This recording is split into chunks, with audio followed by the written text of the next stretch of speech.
So let's see now. A manga, 3 anime adaptations, and an adaptation to the symphonic poem.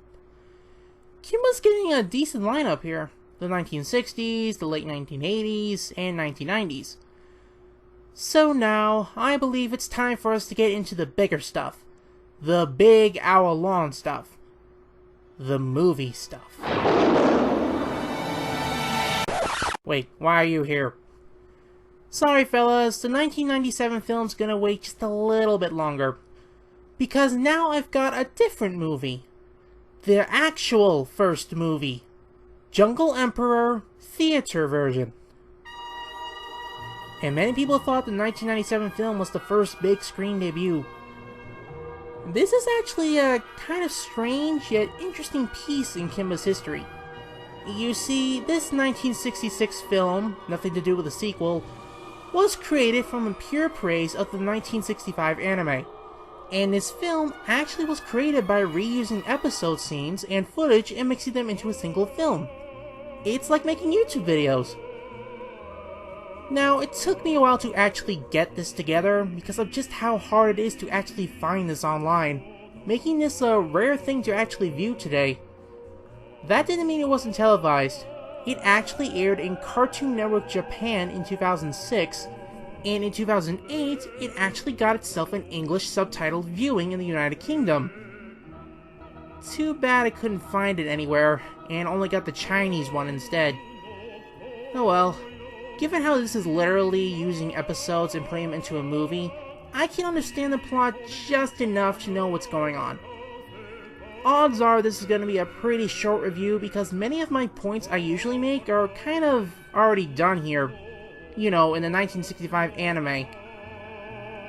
Still, it wouldn't be fair to ignore this moment in history, so let's go in and give Junguru Taitai theater version a proper look.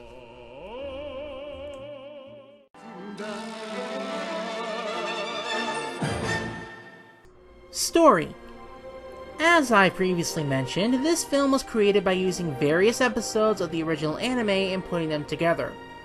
As far as I'm aware, the actual story itself follows our white lion Kimba as he tries to make the jungle favorable to his subjects and filling his father's shoes. You know, the usual shtick. However, there are a few notable differences from the anime I've noticed while watching this whole movie, including some specialized scenes that I've not seen in the actual show, or if there was, I've never seen them personally. The most prominent episodes featured here are episodes 1, 4, and 41, and I say this in terms of how the movie integrates them in respective plots. There's a ton of other episodes they use, but they're used to either add on to the pre-existing plots mentioned or help it make the integration a bit easier to follow. Here's what I'm talking about. After Kimba gets off the boat, they use episode 2's opening scene to introduce Kimba into the jungle. But right after Bucky discovers who Kimba was, it jumps into episode 4's big party scene as a way of the jungle to celebrate Kimba's return. This also introduces Samson in the movie, along with the mule scene after. Later on in the film, they mix both episodes 6 and 20 to show the animals working on both the farm and the restaurant, all in the song used from episode 34, not to mention footage from there as well. I think the most interesting thing with this movie is what they use as the main antagonist. No, it isn't humans, it's not Claw, in fact he doesn't really show up at all. But these three, the destroyers from the desert from episode 41. I actually found this cool, since they only appeared once in the original anime, and are now given a big debut on the big screen. Not to mention, given the flow of the episode, it fits with Leo's growth of becoming a strong leader, as he's never actually fought anyone up to this point, and making his defeats a bit more believable. Also, credit for Nero the Elephant for surviving a fall like this.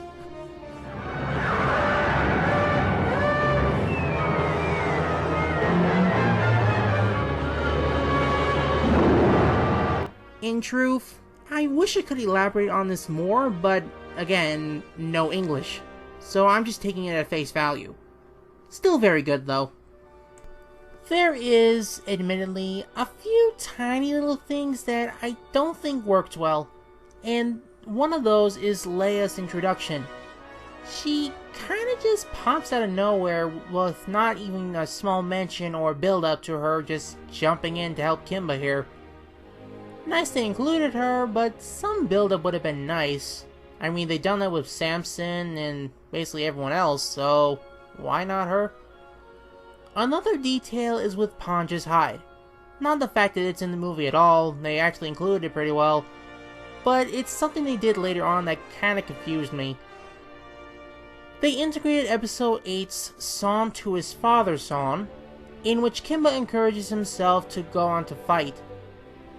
But there's some new footage here when he just runs off and leaves his father's hide at the den, and it just pops up again at Kimba's training site the next day.